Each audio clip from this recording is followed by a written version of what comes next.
artist. God made me an artist.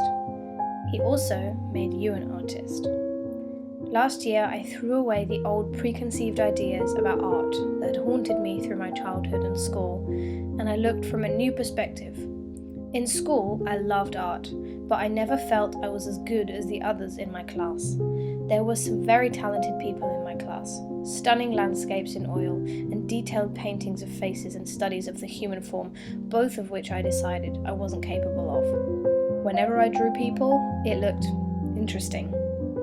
Nevertheless, I achieved good grades in art, and I was inspired by some wonderful artists such as Matisse, Magritte, and Pollock. Pollock has always interested me because I loved how his work could mean everything and nothing at the same time. You had to want to see the art when you looked at his work, otherwise you'd just see splashes of colour, and it would be easy enough to tell yourself that a child could have done this too. My paintings were good, but I felt that other people were better at realistic paintings. If I could, I would have started splashing paint how I liked, but that wasn't on the agenda for the exams. Even after I left school, a lot of my time was spent comparing myself to other artists and trying to fit into a mould so I'd get good grades in my photography diploma. Deep down, I wanted to call myself an artist, but I didn't dare. I've always loved the idea of being an artist. I'm obsessed with the stories of famous and infamous artists. I fell in love with how their lives were far from perfect and how it showed through their art.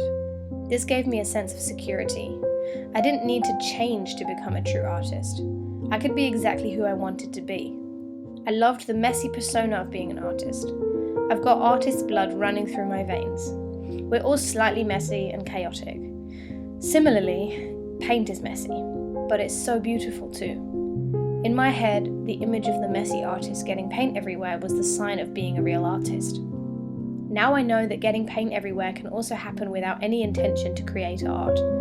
I had so much paint left from my high school art classes, which I'd even bothered to bring to Berlin. Then, in the summer 3 years ago, I decided to finally give this painting thing another go. I'd been given more art supplies, and it was the perfect push to create again. I decided not to frustrate myself and started painting landscapes instead of people. But then the brushes sat in a box for a while.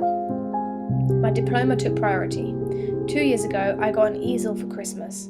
This was the start of a new era.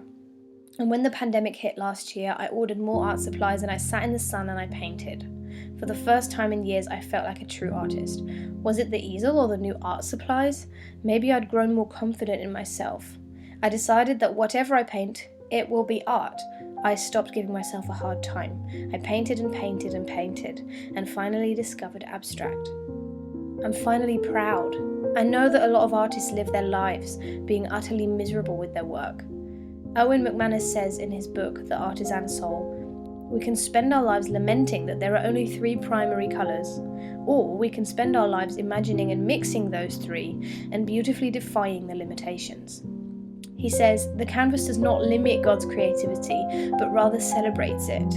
The elegant complexity of creation is a beautiful reminder that the creative act is not a struggle to be free of limitations, but a demonstration that when we embrace our limitations, creativity has no boundaries. Art has something to do with the achievement of stillness in the midst of chaos, Saul Bellow says.